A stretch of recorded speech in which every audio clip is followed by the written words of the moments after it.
Welcome to Radha channel. ನೋಡಿ friends, ನಾನಿವತ್ತು ಕಡಲೆಬೇಳೆದು ಒಂದು ಉಂಡೆ ಮಾಡಿ ತೋರಿಸ್ತೇನೆ. ಸ್ವಲ್ಪ ಡಿಫ್ರೆಂಟ್ ಟೈಪು. ಫಸ್ಟ್ ಇದನ್ನು ಡ್ರೈ ರೋಸ್ಟ್ ಮಾಡ್ಕೊಂತೆ ಫ್ರೆಂಡ್ಸ್. ಡ್ರೈ ರೋಸ್ಟ್ ಮಾಡಿ ಹುಡಿ ಮಾಡ್ಕೊಂಡು ಬತ್ತೆ. ಹುಡಿ ಮಿಕ್ಸಿಯಲ್ಲಿ ಹುಡಿ ಮಾಡಿ ಫೈನ್ ಹುಡಿ ಮಾಡ್ಕೊಂಡು ಬತ್ತೆ. ಇದನ್ನು ಡ್ರೈ ರೋಸ್ಟ್ ಮಾಡ್ಕೊಂಬ ಫಸ್ಟಿಗೆ.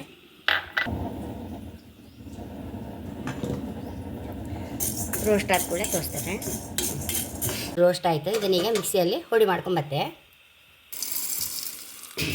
ಇವರು ಆ ಕಡಲೆಬೇಳೆ ಉಂಡೆಗೆ ತೆಂಗಿನಕಾಯಿ ಹೀಗೆ ಸಣ್ಣ ಹೋಳು ಮಾಡ್ಕೊಂಡು ಈಗ ಹುರ್ಕೊಂಡ್ರೆ ಲಾಯ್ಕ್ ಆಯ್ತು ಫ್ರೆಂಡ್ಸ್. ರೋಸ್ಟ್ ಮಾಡಿ ಆ ಉಂಡೆ ಮಿಕ್ಸ್ ಮಾಡ್ರೆ ಹೈ ಕ್ಲಾಸ್ ಆಯ್ತು. ಒಂದು ಕೊಬ್ಬರಿ ಸಾತು, ತೆಂಗಿನಕಾಯಿ ಹೆಂಗೋ ಇತ್ತು ನನ್ನ ಹತ್ರ, ಅದಕ್ಕೆ ನಾನು ಇದನ್ನೇ ರೋಸ್ಟ್ ಮಾಡಿ ಹಾಕಂತ ಇದ್ದೆ. ಆದಮೇಲೆ ತೋರಿಸ್ತೆ ಮತ್ತೆ. ಒಂದು 3/4 ಕಪ್ಪು, 1 ಕಪ್ ಕಡಲೆಬೇಳೆಗೆ 1 3/4 ಕಪ್ಪು ಬೆಲ್ಲ ಹಾಕಂತ ಇದ್ದೆ.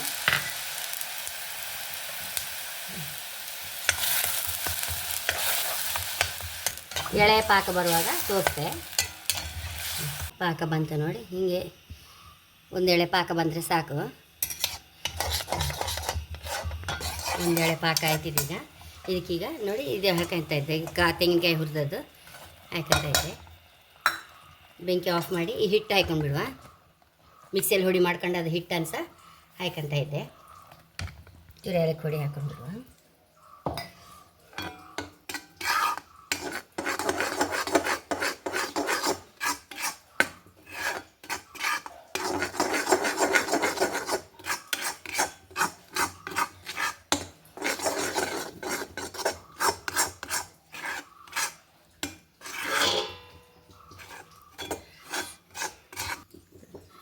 ಹರಿವಣ್ಣಕ್ಕೆ ಹಾಕೊಂಬ. ಇದನ್ನು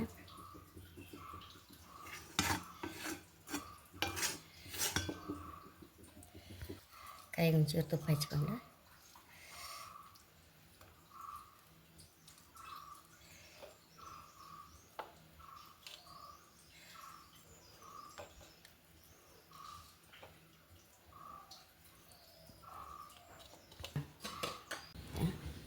ನೋಡಿ ಫ್ರೆಂಡ್ಸ್, ಎಷ್ಟು ರುಚಿಯಾದ ಈ ಉಂಡೆ ರೆಡಿಯಾಗಿದೆ.